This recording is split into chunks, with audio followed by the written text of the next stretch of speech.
Segundo dados do Ministério da Saúde, mais da metade dos partos realizados no Brasil são cesáreas. Na rede privada, este número chega a quase 90%. O índice tem preocupado o governo e é muito superior ao recomendado pela Organização Mundial da Saúde, que prevê um máximo de 15% de cesarianas. Quais são as razões para a ocorrência de tantos partos cirúrgicos? Quais os direitos da mulher na hora de decidir como vai ter o bebê? Para falar sobre esse assunto, aqui no estúdio do programa, eu recebo a psicóloga e doula Érica de Paula e o advogado especialista em direito de saúde, Luiz Fernando Moreira. Mas antes de começarmos a nossa conversa, vamos assistir uma reportagem sobre o assunto.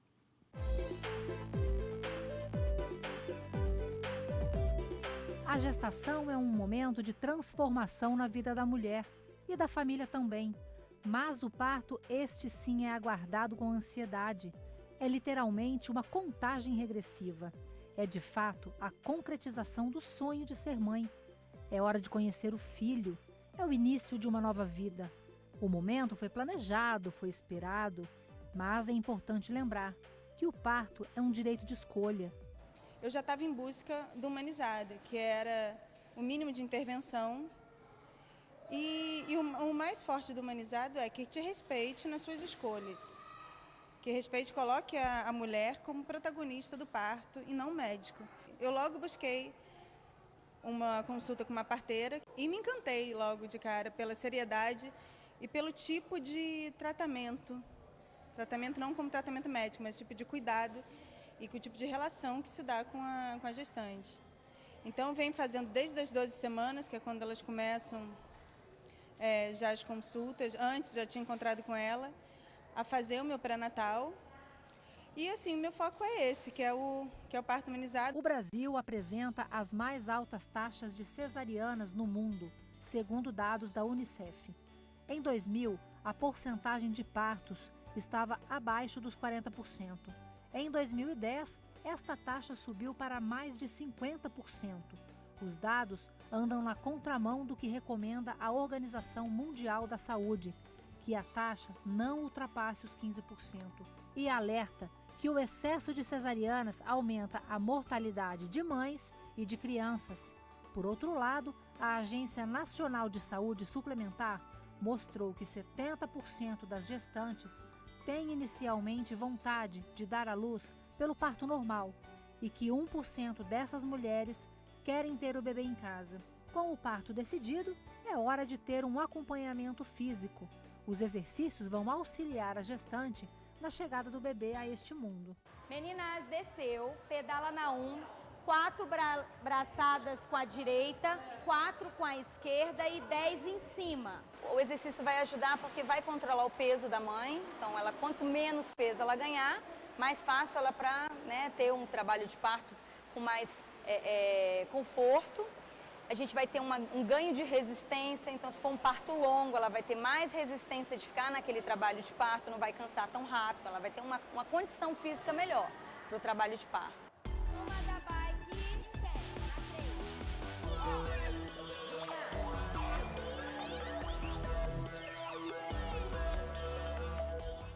Érica, então vamos começar a responder uma das perguntas que eu levantei. Por que tantas cesáreas no Brasil? Então, essa pergunta não tem uma resposta única, né? Então, nós temos uma série de fatores que contribuem para que o quadro esteja como está hoje.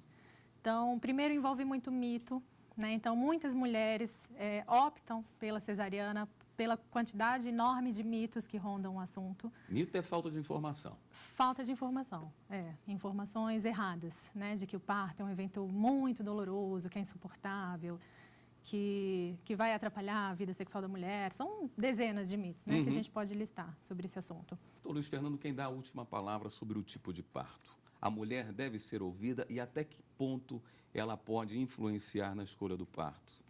O Código de Médica Ética estabelece que cabe ao médico a obrigação de oferecer à gestante essas possibilidades. A possibilidade do parto normal, natural, possibilidade da cesárea, vai explicar os benefícios e os riscos de cada um dos procedimentos.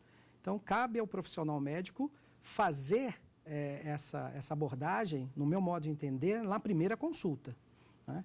O que, infelizmente, a gente verifica é que o médico, até por comodidade, como a doutora colocou, ele nem toca nessa possibilidade do parto normal. Normalmente, a gestante é que coloca essa situação e tudo mais, e ele procura desestimulá-la por conta exatamente de uma agenda que ele tem, da remuneração que não é atraente, ou seja, eu vou perder meu tempo, tá, que eu poderia estar fazendo outras coisas como profissional, estou perdendo dinheiro, em última análise, para poder me dedicar a acompanhar aquela paciente.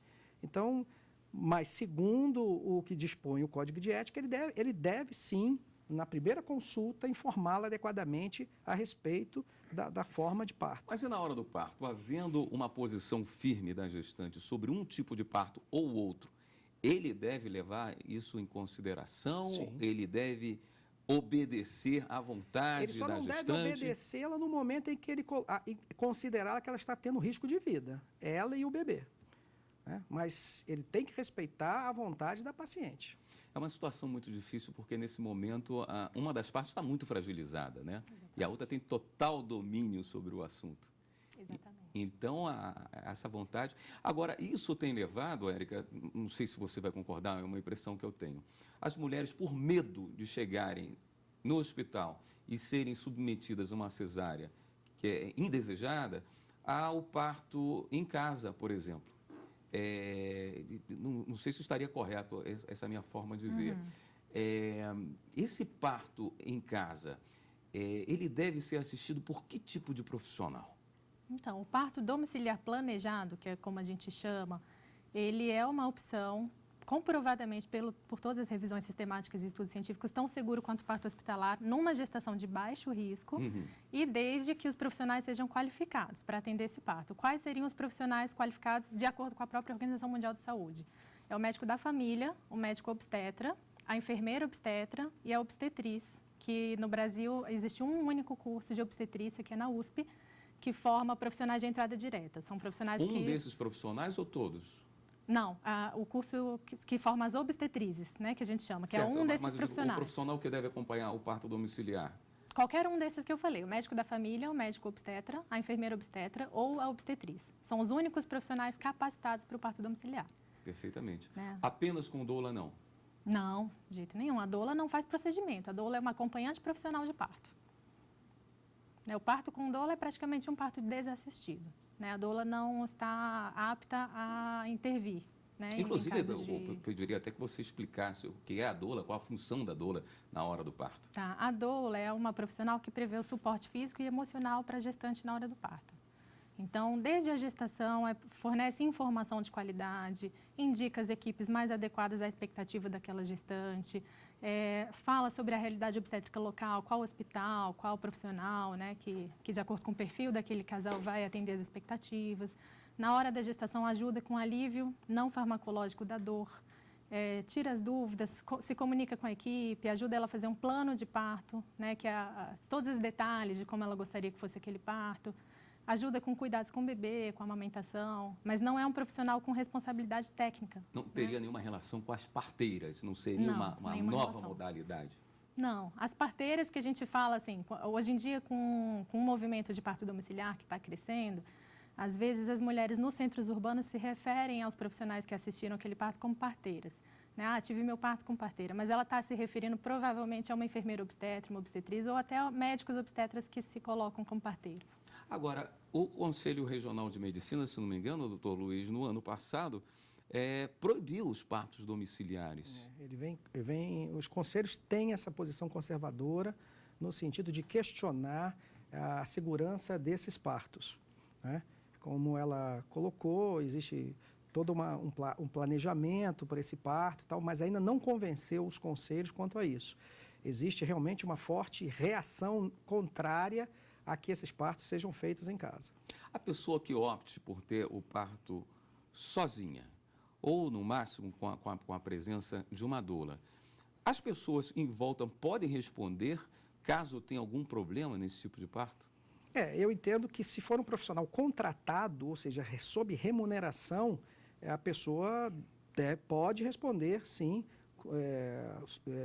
no âmbito da responsabilidade civil, porque fazer um parto sem assistência ou convencer uma pessoa a fazer um parto sem assistência, isso aí denota risco. E risco pode vir a causar dano. E havendo dano, a profissional responde também, pode responder. Érica, quais são os malefícios que você entende que podem ter a curto, médio e longo prazo por essa opção pela cesariana, substituindo o parto normal? A cesariana é uma cirurgia, como eu já falei, de médio para grande porte. Então, como toda cirurgia, ela tem os riscos inerentes a uma cirurgia, que vai desde complicações anestésicas, uma maior chance de infecção, uma maior chance de hemorragia, uma maior chance de complicações em futuras gestações, uma maior dificuldade de cuidar daquela criança, porque você está se recuperando de uma cirurgia e você tem que cuidar de um recém-nascido, entre várias outras implicações. Para o bebê também tem uma maior chance, em primeiro lugar, da prematuridade, porque o trabalho de parto é o único sinal confiável de que aquele bebê está pronto para nascer, né? Então, a partir do momento que ele está pronto para nascer, ele vai desencadear no corpo da mãe os mecanismos do trabalho de parto. Se essa cesariana é feita marcada, eletiva, né, de hora marcada, antes desse sinal ter sido dado, o bebê pode estar com 39 semanas, 40 semanas, 41 semanas, pode ter 4 quilos, pode ser o que for, que esse bebê pode não estar maduro para nascer, né? Porque o pulmão é a última parte do corpo que amadurece. Então, a gente tem hoje uma epidemia de prematuridade tardia no Brasil, que são bebês que já estavam a termo, que teoricamente já estavam preparados para nascer e nascem com desconforto respiratório. A ecografia não é um exame preciso, então esses bebês podem estar nascendo com algumas semanas a menos do que se pensava. Então, tem um risco muito maior de ser internado em UTI neonatal. E a maioria dos problemas relacionados à cesariana no bebê são de ordem respiratória, né? De desconforto respiratório, que a gente fala de pulmão molhado, né? O bebê, na hora do trabalho de parto, o canal do parto comprime o pulmão dele, faz ele eliminar os líquidos que ele tinha dentro do pulmão. Na cesariana isso não acontece. Hoje a gente tem estudos que provam que a cesariana está relacionada à obesidade no futuro, maior índice de obesidade, de diabetes, de doenças autoimunes, de alergias. Então, isso com certeza vai ter consequências para a saúde pública. Vamos fazer um rápido intervalo, daqui a pouquinho eu volto com o Dr. Luiz Fernando falando sobre a Lei 11.108, a Lei do Parto. Voltamos em instantes com o programa Fórum.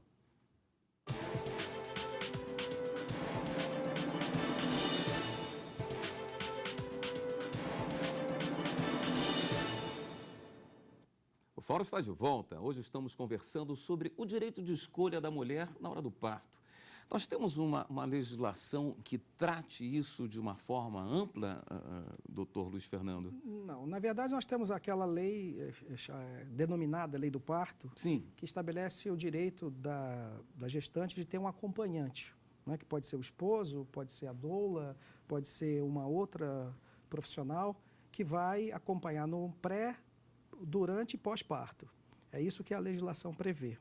No âmbito do direito da saúde suplementar, os planos de saúde também, por norma editada pela Agência Nacional de Saúde Suplementar, estabelece a remuneração do hospital, a possibilidade de colocar em contrato, né, a obrigação de colocar em contrato de que aquela paciente tem direito a ter um acompanhante. No próprio contrato de prestação de serviço tem essa previsão. Eu vi que nessa lei... ele não trata de sexo de acompanhante, não é? Não trata. Eu vi que tem hospitais que, pelo menos, sugerem que seja uma pessoa do sexo feminino. Existe isso. Na prática, se barra o sexo masculino para esse acompanhante, não é, Érica? Existe, porque muitas vezes o leito é compartilhado, né? Então, eles não gostam muito de acompanhantes do sexo masculino para não constranger outras parturientes e puérperas, né, mulheres que acabaram de ganhar os bebês com acompanhante do sexo masculino.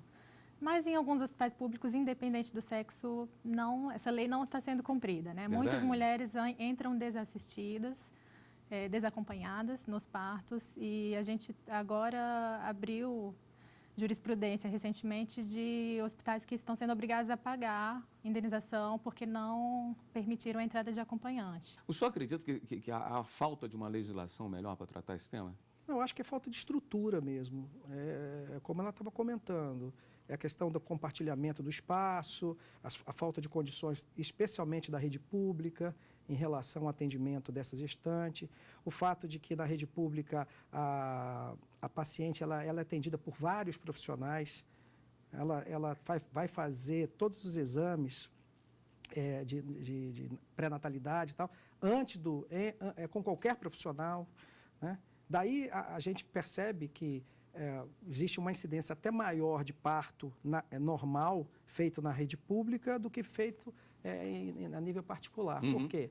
Porque ali qualquer profissional está à disposição. Se eu estou de plantão, eu sou médico, estou de plantão, às 8 horas da noite eu vou embora. Chega outro profissional, alguém chega em trabalho de parto, eu vou fazer o parto. Eu nem conheço aquela paciente, mas vou fazer o parto, né? Então, existe esta situação de que você vê mais partos normais na rede pública do que na rede privada. Por uma questão de cultura ou financeira? Eu acho que tem a questão da cultura, como a doutora colocou, mas também a questão financeira. Porque eu como médico, né, não tenho... Qual é a motivação que eu tenho de ficar à disposição de uma paciente 10, 12, 15, 16 horas, se eu vou receber a mesma coisa, se eu me programar e fizer um parto cesárea? O parto normal sai mais barato. É o mesmo valor, é o mesmo valor. Tá? Então, não há, na verdade, o que nós precisaríamos mudar é essa lógica de remuneração. Eu acho que no momento em que nós tivermos essa valorização, como ela está colocando, desse parto, e no sentido de valorizar financeiramente, eu acho que a gente vai ter uma mudança de comportamento. Agora, se nós continuarmos a tentar só mudar através do convencimento, eu acho que esse vai ser um caminho muito mais longo que nós vamos ter que enfrentar, né? Porque qual o profissional hoje que vai deixar de atender o seu consultório, de programar os seus partos, né, a realização dos seus partos, para ficar à disposição integralmente? As casas de parto funcionam bem? Infelizmente, nós temos poucas casas de parto, né? Então, o programa da Rede Cegonha, hoje do governo federal, prevê a construção de centenas de casas de parto, uma verba enorme está sendo dedicada a isso, mas ainda não é uma realidade. Então, aqui em Brasília, por exemplo, nós temos uma casa de parto que fica em São Sebastião, que atende a comunidade, mas agora tem atendido pessoas que vão de fora também. Mas funcionam bem. O problema é que elas funcionam para gestações de baixo risco, né? Então, elas têm um protocolo bastante rígido para você poder fazer o parto lá. Mas próximas do hospital, não poderiam atender melhor e com mais segurança?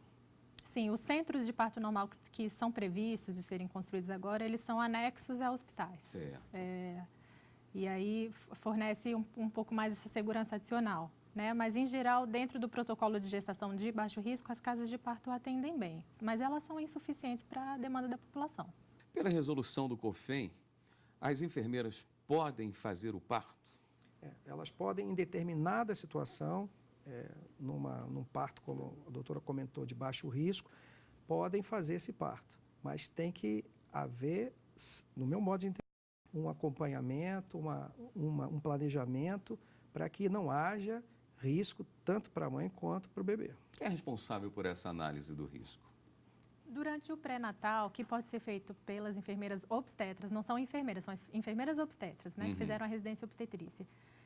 O pré-natal pode ser feito por elas ou pode ser feito por um médico obstetra. Ao longo do pré-natal, você colhe informações que vão te dizer se o parto pode ser realizado pelas enfermeiras ou se você precisa de um médico. Nos países desenvolvidos, né, que é onde a gente se espelha, os 90% dos partos são feitos pelas enfermeiras, né, ou as obstetrizes, que lá são chamadas midwives. O médico, ele é o salvador. Está presente caso tenha algum problema. O médico, ele é o herói do hospital, ele é o herói do parto. Se aquele parto apresenta complicação ou se a gestação deixa de ser de baixo risco, ele assume. Então, essa é uma das soluções que eu acredito que um dia a gente vai encontrar para mudar a realidade obstétrica no Brasil. Quando a OMS diz que 15% dos partos poderiam ser cesáreas, podemos entender que 85% dos partos são de baixo risco? Exatamente. E, na verdade, os partos de alto risco, as gestações de alto risco, não significa que o parto tenha que ser cesárea. Boa parte dos quadros de alto risco, a gestante ainda se beneficia de parto normal. Então, uma gestante hipertensa, uma gestante diabética, que é considerada uma gestação de alto risco, ainda assim o parto normal é melhor para elas. Então, não quer dizer que você é uma gestante de alto risco, vai precisar fazer uma cesariana, não. a lista de indicações para cesárea é uma lista grande, é uma lista extensa? É uma lista minúscula. As indicações absolutas de cesariana, a gente conta em uma mão, né? São placenta prévia, quando a placenta está inserida no colo do útero, impedindo a passagem do bebê, herpes genital ativa, com lesão ativa no momento do parto, o bebê que está numa posição que não dá para nascer, numa posição transversa, entre outras, mas são poucas as indicações. As outras indicações, elas são relativas, são indicações que você tem que olhar caso a caso, naquele contexto, se é melhor fazer uma cesariana ou não. Quer dizer, nós tiramos aí a estrutura física da mulher, volta de cordão no pescoço. Isso tudo é mito. Não entra. Não entra. A questão complicada, doutor, é porque entra a ética, né? É muito complicado você estabelecer que situação em que você pode impor o parto normal, não é? É uma situação complicada, porque eu acho que essa mudança de posicionamento vai ter que partir mesmo, não só da paciente, mas eu acho que mais do médico.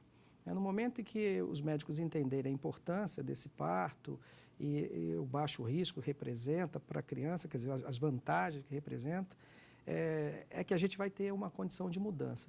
Agora, no sistema que nós vivemos hoje, no sistema capitalista, numa medicina capitalista que nós vivemos no nosso país, cujo modelo foi importado do modelo americano, né? Diferentemente do exemplo que foi colocado aqui, do modelo inglês, que é o modelo de sistema público de saúde, que é diferente, né?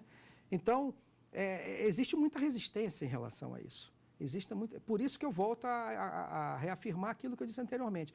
No momento em que os profissionais começarem a ser melhor remunerados e entenderem que para ele, como profissional, é muito mais interessante financeiramente partir para convencer as suas pacientes a fazer o parto normal, nós vamos ter uma mudança extraordinária.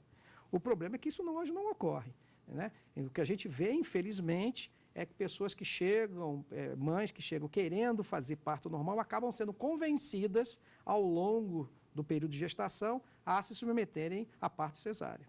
Agora, Érica, para fechar, que fique bem claro que aqui não estamos fazendo nenhuma posicionamento contra a cesárea. Cesárea é importante, é um procedimento que salva vidas, porém, o que se discute é a quantidade de cesáreas, a opção por cesárea em situações não necessárias. Seria isso?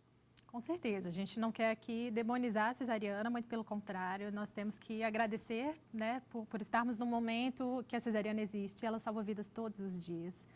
Mas ela é um procedimento cirúrgico que só deve ser feito com indicação e muito menos eu defendo simplesmente o parto normal, né? Eu não acho, por exemplo, que se vier uma indicação de cima para baixo, uma imposição de que agora o índice de cesárea tem que ser 15%, não vai funcionar, porque esses profissionais eles não sabem fazer essa assistência ao parto normal e esses partos não vão ser legais para a gestante, né? Hoje a gente tem um índice que é muito alarmante, que é 1/4 de todas as mulheres atendidas, né, referem ter sofrido violência obstétrica no momento do parto. E esse número é muito maior, porque existe uma violência obstétrica que a gente não percebe, né, que já está tão institucionalizada que a mulher sequer sabe que ela sofreu violência obstétrica. O que seria violência obstétrica? Seria condutas humilhantes para aquela mulher, seria uma violência verbal de falar, na hora de fazer você não gritou, seria procedimentos desnecessários, traumáticos e dolorosos. Então, o sorinho com ocitocina para acelerar o trabalho de parto que dói, que muitas vezes é desnecessário, que é feito pela conveniência do profissional.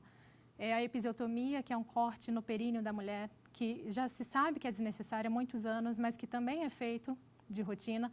E eu acho isso uma loucura, porque isso é um procedimento cirúrgico que talvez seja o único procedimento cirúrgico que é feito na gestante sem o consentimento da pessoa e sem sequer avisar ela. Ela está na contração, de repente o médico vai e corta. Então, assim, tem mulheres hoje que já estão processando seus médicos por lesão corporal, que elas não foram nem avisadas que isso seria feito, e é um procedimento desnecessário. Então, isso é violência obstétrica. Perfeito. Bom, gostaria de agradecer imensamente a presença dos senhores e o programa de hoje fica por aqui. Nós conversamos com a psicóloga e doula Érica de Paula e com o advogado especialista em Direito da Saúde, Luiz Fernando Moreira. E você pode ver esse programa na página da TV Justiça. O endereço é www.tvjustiça.jus.br. Envie também sua sugestão para o programa, e-mail fórum@stf.jus.br. Na próxima semana tem mais uma edição do Fórum para você. Até lá.